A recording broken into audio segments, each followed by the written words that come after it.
Welcome back. I'm joined now by a familiar face of the Daytime Buffalo studio, also known as Buffalo's favorite author, Robert Brighton. Hi, Robert. Thanks for coming back. Hi, Chelsea. It's great to be here. I always love seeing you. I love seeing you, too, because that means you've got a new book out. This do. one is called Phantom of Forest Lawn. So tell us about that and what the story is. Well, this book is set right here in Buffalo's beautiful Forest Lawn Cemetery, and I think this book has something for almost everyone. Okay. There's love. There's grave robbery. Oh. Yes.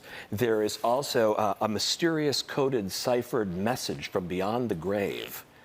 And there is a lot of Buffalo history and Buffalo places that local folks will recognize and enjoy. Some greats.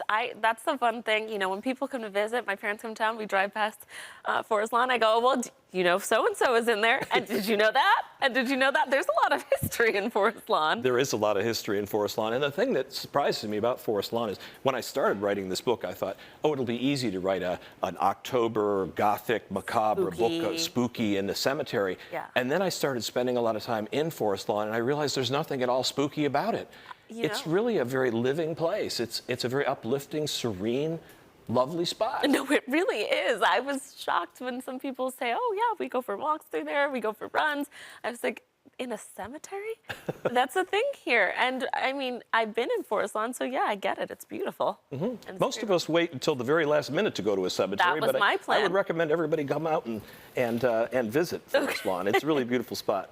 So what's the inspiration behind this book? Well, as with most of my books, there was an actual crime that inspired this in 1867, which is a very different Buffalo. I usually write about sort of the Pan-American Buffalo, 1901, Gilded Age. But 1867 was a very interesting time in Buffalo because it really had one foot, the city had one foot in sort of the pioneer days, and it was just beginning to develop into a world commerce center. So it was a city trying to make up its mind about which way to go. Right. And so I thought at the time I could set a story in and around Forest Lawn Cemetery that would have some really interesting, creepy, spooky characters, because the cemetery's not. But also I could explore this different time in Buffalo's history that most people don't know much about. Well, is Rick James in the book? Rick James should be in the book. I never miss a visit to Rick's grave when I go to Forest Lawn. Gotta visit him. Absolutely. I mean, the super freak, really? Yeah, I mean, really. We know there's nothing spooky going on over there. No. All the spookiness happened in his real life. It's all good vibes. Okay, so where can people find this book once it is released?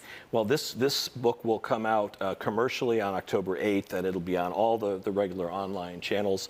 The local bookstores will cover it, and also Forest Lawn Cemetery itself will have a stock of signed copies. Nice. So it'll be a good reason to go to Forest Lawn, also pick up a copy of the book. And find a nice spot to sit down and That's read right. it. That's right. It's very serene.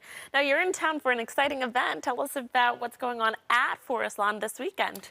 Thank you for asking. The international launch of this book is actually tomorrow evening at Forest Lawn in their historic chapel. And it's part of their Fall in the Forest celebration, which goes on through Saturday. So I urge everyone to come out and see me if you can.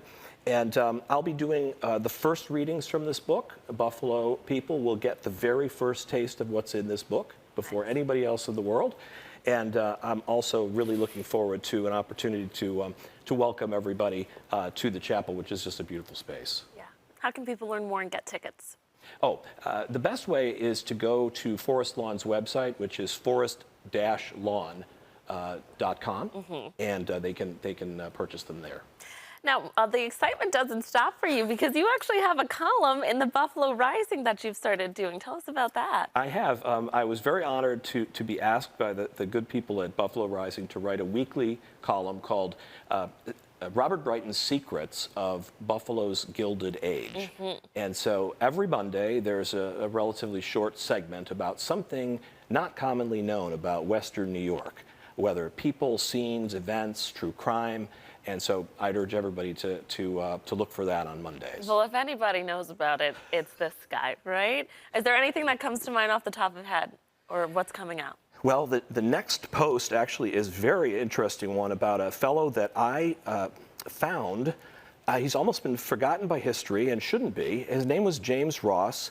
He was an African-American lawyer in Buffalo in 1900, and he also started the first African-American newspapers, Wow. both in Buffalo and among the first in the country. This is a very, very important figure in history, and I think people will find him compelling. Yeah, that's very interesting. Okay, he's full of interesting tidbits and stories. He does his research, and he always creates the best books. So, viewers, thank you so much for coming in, Robert. Robert's book release event is happening Friday night at Forest Lawn. You can learn more about this and all of his books at robertbrightonauthor.com. Thanks again for coming in. Thank you so much, Chelsea. No problem.